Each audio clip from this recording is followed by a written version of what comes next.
Gibisita ni Vice President ug DepEd Secretary Inday Sara Duterte ang tulo ka tulunghaan sa bukirong bahin sa Davao City atud sa Brigada Eskwela karong tuiga.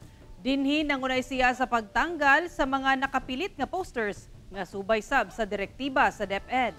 Ani ang report ni Argil Relator.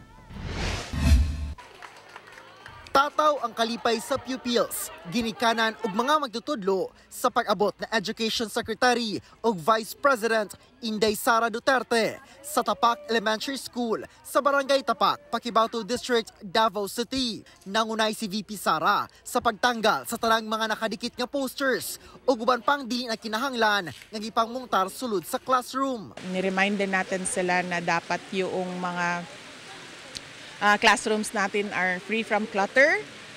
So alisin yung mga decoration, mga nakadikit, kung ano yung mga nakasulat, lahat yon dapat malinis ang ating classrooms so that ang attention ng ating mga estudyante ay nandoon sa teacher sa harap or doon sa libro.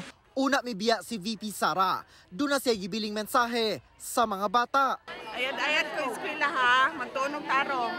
It is an honor for me as school head po and for my co-teachers po, my fellow colleagues na masinati namo ang pagbisita, pag-arrive ni VP Sara po. Gibisita sab ni VP Sara ang Dominga Elementary School sa Barangay Dominga, Kalinan District kung asa nakahimamat niini ang school head ug mga magtutudlo. Dinhi iya usab gipahinumdum ang kamanduan sa DepEd nga kinahanglang hinlo ang sulod ug gawas sa classrooms sa pag-abli sa klase.